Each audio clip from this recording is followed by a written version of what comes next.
Have you ever introduced yourself and felt like your job title or your child's name came before your own? Now that I'm leaving education and my only daughter is heading to college, what is my identity? Who am I now? This is exactly what we're going to explore in today's episode. When you strip away all the roles you play in your life, who are you? And what do you value? I'm hoping today you will see the crucial need for us to have a clear personal identity that exists independently of being a parent, spouse, or an employee. You're more than a role. And when our identity is tied solely to the roles we play, partner, parent, employee, we risk losing ourselves when those roles shift or change. Kids grow up, relationships evolve, jobs end. But you remain. Having a strong personal identity means you know who you are at your core, beyond what you do for others. I'm going to help you identify your core values today and offer you a free gift at the end of the episode to help you dive deeper into today's lesson on identity. Thank you for joining me for another episode of Life's Next Lesson Plan. I'm Rachel, and I started this podcast during my 29th and last year as a high school teacher. The goal of my work with Life's Next Lesson Plan, as well as my Live and Learn Patreon, is to create a connection where we are all teachers. We all have lessons and stories to share that can help others. I'm so fortunate to be able to extend the four walls of my previous classroom to an unlimited audience, where we can all learn from each other. And my guests are some of the most inspirational people with the best stories and lessons I know, which is why I want to share them with you. Their words are something everyone should hear. It is my hope that you are able to take away something from each episode to apply to your own life, whether that be a career search, path to a more fulfilling life, or new ideas on current topics.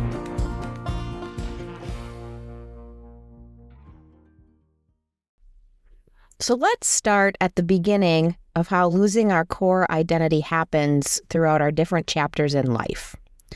So first, society often defines individuals through their roles, right? Like, she's a great mom, he's a successful CEO.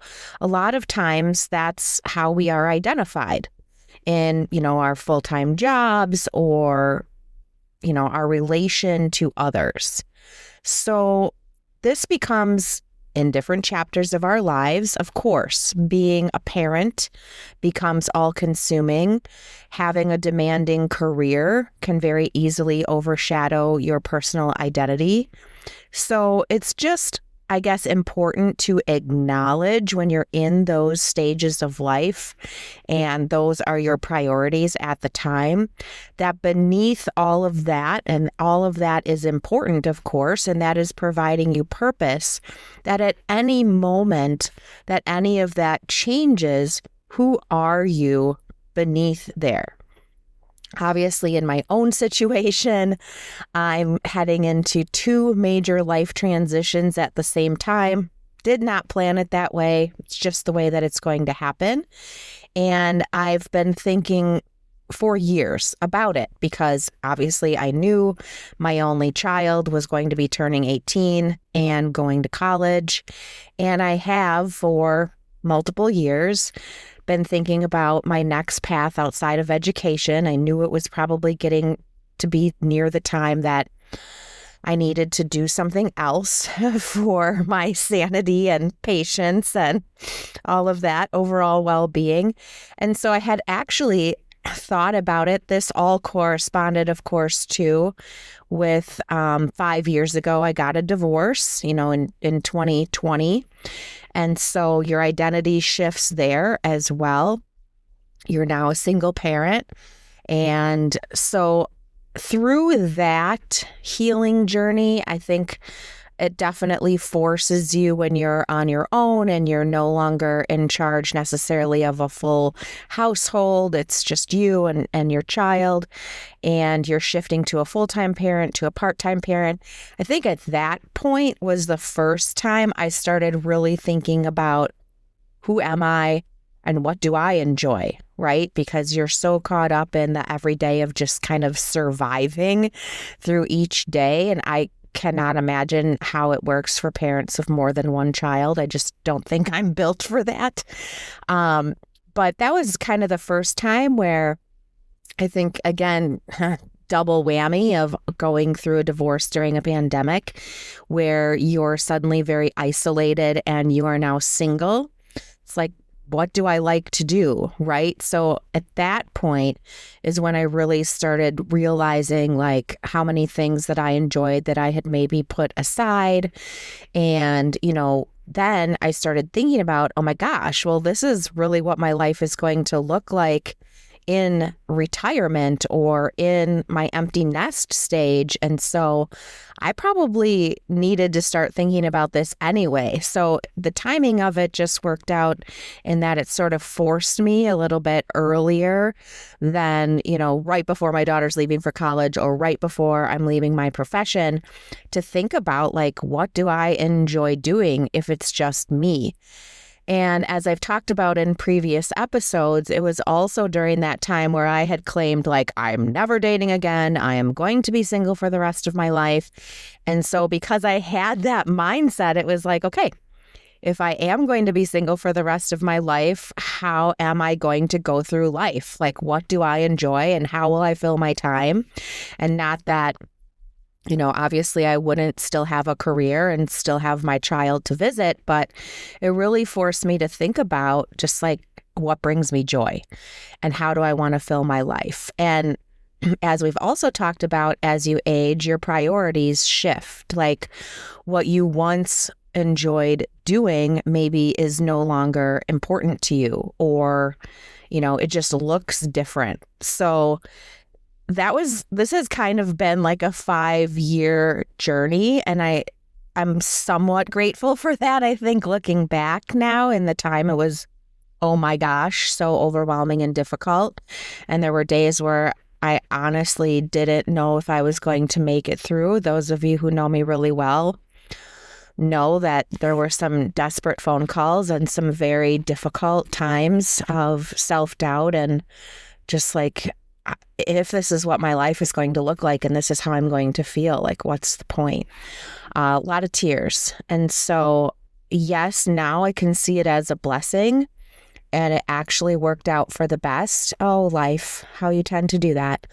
I can't imagine like not having thought about this at all. And then all of a sudden my one child is gone and my job after 29 years is totally different. Like I can't imagine. And so it forced me to have like a 5-year runway to think about this. So with that idea, I think it makes you more resilient in the face of change. When you do have a major life change that's coming up, if you don't have a strong identity, I can see how that would be really unsettling.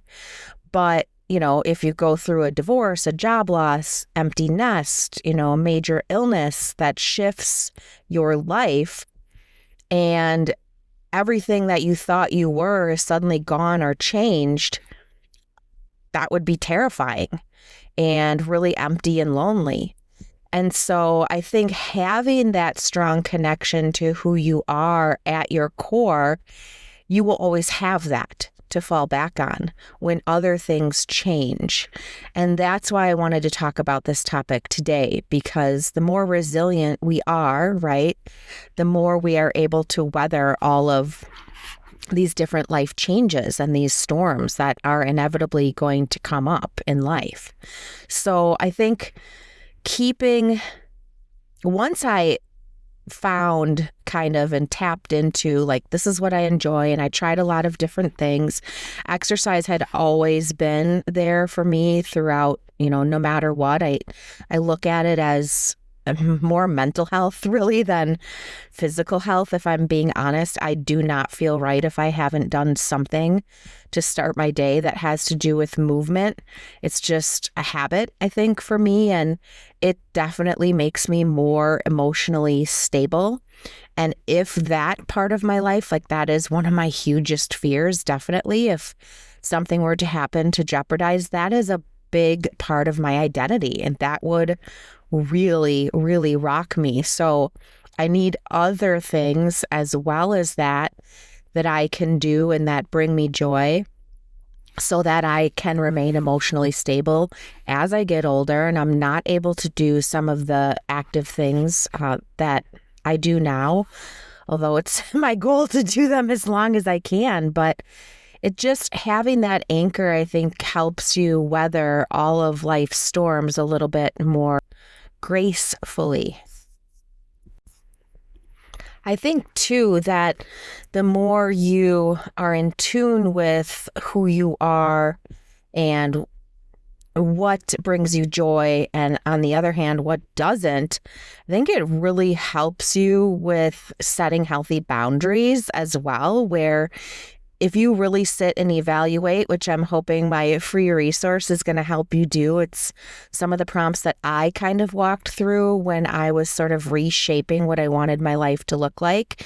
It's like when you know who you want to be surrounded by and how you want to feel when you're around those people, and, who you want cheering you on and who has been bringing you down, it really helps you establish healthy boundaries. And I think that's both in relationships and in your work. I could do a whole episode on just like how I changed at the end of my career to try to separate myself from some of the things I just didn't want to devote my energy to. And I've definitely alluded to this in my personal life as well, just like I've made some really difficult decisions about boundaries and definitely used my voice to stand up for myself. And, they usually say that the people who are most offended by your boundaries are the people who needed them in the first place, right? So I definitely would say that that's like an unintended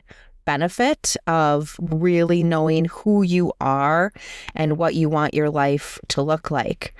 And so if you communicate your needs and you are comfortable with saying like, this just isn't going to be a part of my life, or this is how I'm going to build more authentic connections in my life, you're less likely to lose yourself when it comes to being in a new relationship or becoming codependent, in a relationship. And I would definitely say, as I've alluded to before in multiple episodes, that had I not had that time alone and said to myself, like, I am fine being alone for the rest of my life. If I do, when I got to the point of saying, okay, maybe I'm ready to date again, maybe I'm ready to let someone else in my life, I am not going to settle, again, ever. And if that means I'll be alone forever, totally fine. But like, here are the things that I'm looking for. And if they're not there, it's not going to end up in a serious relationship. And I really feel like, and I've heard many stories about this, that when you are at your strongest and at your most in tune with what you want, and you are healed and you're putting a different energy out into the world, you are definitely going to attract what is right for you. And at least that's what happened for me. So I guess before we, get into today's lesson and head off into break in a moment, if you think about, this is what they call the boom moment, like when your identity loss is becoming apparent, or that something is on the horizon. Again, it's a divorce, a separation, a career change, job loss, empty nest, retirement, illness, disability, you feel your kids pulling away and becoming more independent. I think even, when a child gets their license, it is a transition, definitely. If you can anticipate that, or, in anticipation of that, or just for your own well-being, to really think ahead of time about how you can look inward and do some of this work, the earlier I think you're just going to set yourself up for success. And it's just good no matter what. If there isn't a major life change on the horizon, like when's the last time you sat down and said, like, who am I surrounding myself with and how do they make me feel and how could I make changes to that? Or, how am I incorporating, even if it's 10 minutes of something that brings me joy? It's really hard when you're caught up in the hustle and bustle, but like, when's the last time that you sat down and actually thought about that? So I want you to just think about that as we head into the break. We're going to have some ads and ask the teacher anything, and then we'll be back with our lesson for today. 100% of men and women have hormones. And with the increased presence of processed foods and environmental toxins, it's more important than ever to make mindful choices in the products we use every day. That's why I trust Hue & Grace. High-performing, clean products designed to support hormone health while reducing exposure to harmful chemicals. Because this topic has been my primary focus since ending birth control in 2024 in an attempt to regulate my changing midlife hormones, after making healthy swaps in my diet, personal care products, and exercise routine, I've been able to lower my dose of anxiety medication I once relied very heavily on, and have restored balance to my nervous system and cleared up the brain fog I was experiencing in perimenopause. Hue & Grace has played a key role in this transformation, offering safe, effective, non-toxic solutions that support my wellness journey. If you listened to episode 16 with certified Mayo Clinic health and wellness coach Tracy Danielson Mitchell, you heard our talk about the importance of hormone health. To share with you everything I did throughout my journey to balance my hormones, I did a deep dive on my Live and Learn Patreon about all of the tests and supplements that I use in order to navigate this journey in my 50s. To find this episode, you can just visit patreon.com/liveandlearn.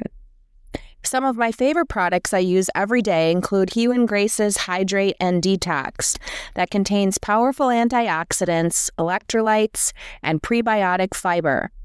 Their popular blue drink you see me drinking on Instagram is their Triple Boost Hormone Support Protein Powder with blue spirulina that I mix with their daily collagen supplement.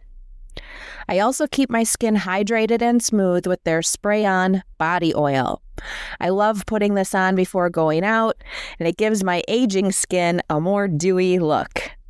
I've also switched out my hair care products to Hue & Grace's Your Best Hair Day line, with all natural ingredients that help nourish my hair and stretch out time between washes. If you're on this journey with me and are interested in exploring Hue & Grace's trusted non-toxic products, for 10% off and free shipping, you can use my discount link at hueandgrace.com/lessonplan and reach out anytime via email at nextlessonplan@gmail.com with questions. Live and learn with me as we focus on living fully and feeling our best. Visit hueandgrace.com/lessonplan to see how easy it is to start making some healthy swaps on your way to non-toxic living. To those of you who have followed me for a while, you know that I value mental and physical wellness. Personally, I've worked with a few different coaches over the years and even been one myself. If you are looking for education and support in your own wellness journey, I would love to invite you to the wellness community I am currently in that keeps me accountable daily with my nutrition and movement. If you are a Facebook user, you can search for our free group called Team MG. This group is led by my coach, Megan Grimord, who is a certified trainer and nutrition coach. She offers lots of education and support for your wellness journey. If you want to get to know Coach Megan more, you can follow her on Instagram at all lowercase Megan, MEGAN _Grimord, GRIMORD, or even listen to her on episode 10 of the podcast. She has also created a discount code for my listeners. Just go to her website, www.team-mg.com, and enter code LessonPlan10 to get $10 off any of her premium coaching packages for the first month. Coach Megan is a busy mom like me who works full-time, So I appreciate her practicality mixed with some tough love to keep me going. That bell means it is time for Ask the Teacher Anything. So the first question I have today is, what's one small habit or mindset shift that's made a huge difference in your life? Phew. This is like asking an English teacher to pick their favorite book. Like, I'm going to say, though, if I had to narrow it down to a recent mindset shift, I would say is you can't control or change other people's behavior, and it's not a reflection of you. I think so many times in my life, I take a lot of things personally, or because I'm a recovering codependent, I think I've always felt like, oh, I can help them, or I can change them, or I can fix them. Resonate with any of you? Or I've done so much for this person, like, of course I can improve their life or make them treat me better. No. No, no, no, no. And the amount of energy and anguish you will go through, again, it's sometimes some of the people who are closest to you, who should love you unconditionally, you just can't control who they are and how they're going to treat you. And I think I spent so many years just in disbelief of like, how is this possible? That, I always held out hope that like one day it's going to change. And as years go by, I think you just realize they're not going to.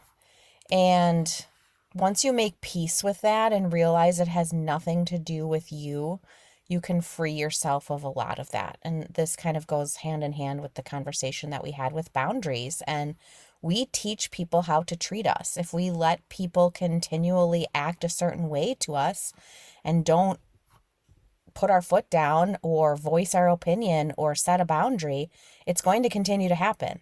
Like, it's not going to change. The longer people are in a habit, the less likely they are to change. So I think that's just a recent kind of realization or mindset shift. Like, thank you, Mel Robbins. You just have to let it go. You just have to let them, right? And maybe they'll realize their mistake, and maybe they won't. And maybe it's not as important to them as it is to you. And so you find other people and things that bring you joy. That's been a huge one for me. Number 2, how do you handle vulnerability when sharing personal experiences with your audience?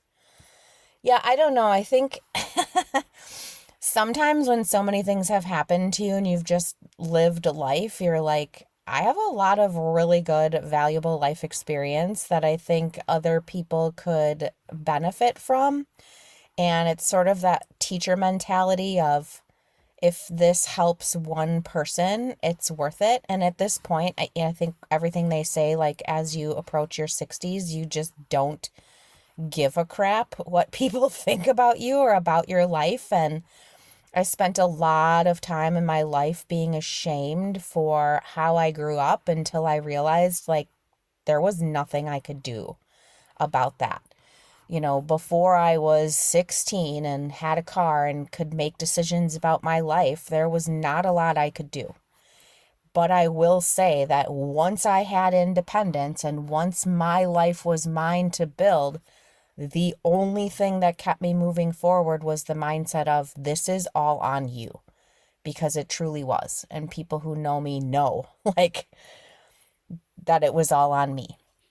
And, once you go through some difficult things and build wisdom, I think it just feels like it could be helpful to someone else. And I don't give a crap what people think about me, because, and I used to, definitely, a lot, because the people who care about me know what I've been through and respect me for it. And I've been told many, many times, like, you're one of the strongest people I know. There are a lot stronger people. And in taking my own advice, I'm trying to surround myself or flood my mind with messages of people I think are strong, truly strong, and have mental mindsets of just I mean, that's why immersing myself so much in like Siri Lindley lately, once I discovered her, thank you, Anna Strelo, again. Holy cow, you want to talk about a strong person and a strong mental mindset? Yeah. And her sharing her vulnerability has helped me and other, my favorite author during the pandemic, Glennon Doyle, who, by the way, her new book comes out this week or May 6th. Yeah. So yeah, them sharing their vulnerability helped me. And I have a very small platform. But I know because people have told me that sharing different aspects of my journey has helped them. So I think that makes it easier. And sometimes it just feels good, right? It's like kind of going to therapy. And then it opens up lines of communication to have these important talks in your life. As we come back from break, I realized we probably had the majority of the lesson already, and now we're just going to kind of reflect and apply. And I'd like to talk a little bit about the free resource that I worked on for you guys, taking some of the things that I've learned through my journey of doing this work for myself and put it in the journal. There'll be a link to that in the show notes, and all you'll have to do is follow the link and fill in your name, and it'll send you the free journal.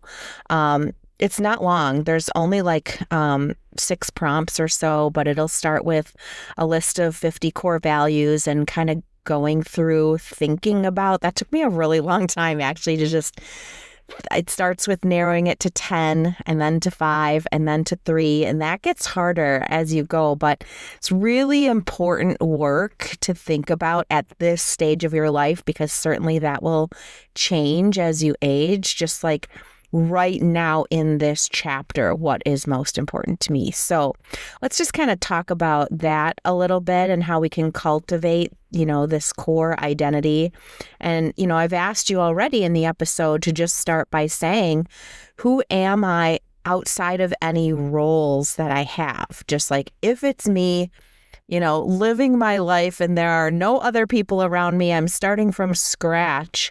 What things do I want to have in my life, and how do I want to fill my time, and who do I want to be surrounded with? So just kind of starting with that question. And then, in fact, I did an entire episode on this, just time management versus energy management. I think that was episode 21. And this was actually a new idea for me because I had been so hyper fixated on how to control my time, which is something that is finite, right? We only have 24 hours in a day, versus how you manage your energy.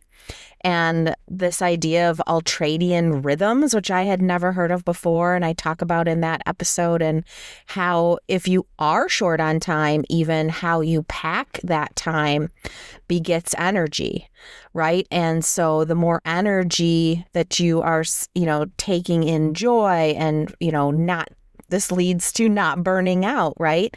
Versus we can't really control time. I used to think that, I'm going to do all these things before 8 o'clock in the morning and then I'll have control over the rest of my day. And that just leads to exhaustion. And so, yeah, I did a whole episode on that, but just this idea of like that episode, I had listeners walk through a list of things that zap their energy and a list of things that renew their energy. And so thinking about with this topic of what would you put on your list, activities or hobbies that bring you joy? And again, depending on what season of life you're in, maybe we're talking about just 10, 15 minutes a day, but that has a compounding effect, right? Adds up over time. And then when you get more time and you're in a different season in life, you can expand that. So this is another thing where, if we're already doing that, maybe it's time to try something new. And I remember thinking in the pandemic, like, what are my hobbies? Because all of us were home. And it's like, besides watching TV, scrolling on your phone and teaching online, like, yes, I was working out, but what did I enjoy doing? Reading. Okay. And I was like, I can't just have these activities in retirement when my daughter is gone. And if I am alone, I need to try something new. And that's when I tried Cycle Bar, when we were allowed to, obviously, again. And during that season, I don't know what I would have done without that. It was such a good outlet for me, and obviously a healthy one. And that just led to meeting cool people and, I met, other people who were single, who, and I could talk to them about what brought them joy. And it just opens up your community, right? And you learn things from other people. So that kind of goes hand in hand with prioritizing your me time. And again, depending on what season you are in life, you have more or less me time. I have more me time now than I've ever had in my life, and will continue on that path. And so, even if you have 10, 15 minutes a day. A lot of moms prioritize even just 10 or 15 minutes before their kids get up for journaling or silent reflection or meditation, or, a lot of busy moms will get up and work out before their kids are up or before they go to work. But how can you find little small pockets of time to just devote to yourself? And then how are you filling that? Hopefully you're filling that with things that give you energy. And then I think it's really important too, and this was a reality slap during the pandemic, going through a divorce, but who's in your support system? That was really eye-opening to me as well. I remember the people who would text or call me multiple times a week. And I knew that if I were in crisis, and I did call them in crisis, and they wouldn't judge me, and other people did judge me. You should be stronger than this. I thought you were stronger. Not that they would say that necessarily, but I felt it in some messages. Or I had people who, yes, I have health anxiety and it's gotten much better, but kind of roll their eyes about you're being ridiculous, right? It's yeah, well, this is how I'm feeling at this time. And again, unless you're living in my body, don't judge me. So I think going hand in hand with these major life transitions, just thinking about, who you're surrounding yourself with. And even if that's just one person you can call, that is so helpful. And if you don't have anyone like that, I'm here. And I might not know you, and I may not have ever met you.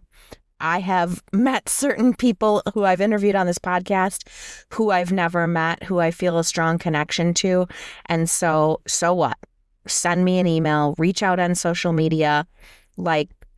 Nobody should go through a difficult time alone. And this does not mean you have to bare your entire soul to them, but you are important. And I have been through things at multiple stages in my life where I did not feel important to anyone, or did not feel that anyone would miss me if I wasn't here. And that is true. And that is very vulnerable, but that is true. And that is a big product of how I grew up, which again, I have learned is not my fault. And I was ashamed about that for a long time. I can't help it, right? And I have healed, and I have grown through it and come out stronger on the other side. I never want anybody to feel the way I felt in some of those moments. So I'm being very serious here, and obviously getting emotional thinking back to those times. Never feel like that, okay? Someone is always there, and maybe that's the reason that you're hearing this message today. Okay, learning to enjoy our own company. Let's talk about that. Woo!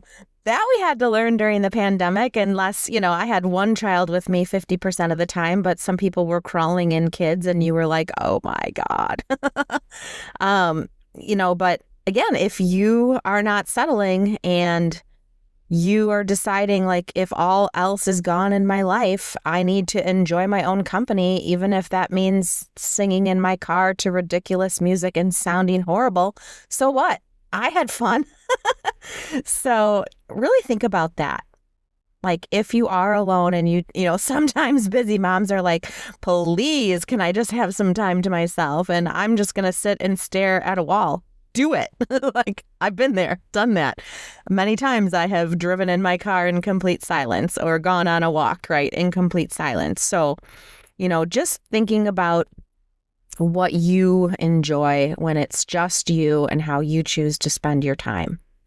Okay, so this is a lot of what I'm going to have you explore in the journal that I've created for you, and I'm so excited. I've never made anything like this before that was like outside of a classroom, but I was thinking a lot about how much journaling we did when I taught creative writing and how many students were like, oh, I used to journal and I loved it, and this forced me to do it again, and, all the research around journaling. And even though this is a really short, 5-6 prompt journal. If that's something that you enjoy doing or something that you've never done but you want to try, I think this is a nice entry point to that. So all you'll have to do is just either go down in the show notes. If you are on Apple Podcasts, there will be a link there, or I can just tell you to go directly to my website at lifesnextlessonplan.com and just go to the freebies tab. There's a bunch of freebies from past episodes, but this one will be the first one there. And then all you have to do is just go ahead and put in your name and click, and the journal will show up for you. And I'm so excited to hear you trying it and what you think and what you discover about yourself. So I hope that this episode was helpful for you today. And again, they just seem to be getting a little raw and vulnerable. So bear with me, but this is life, right?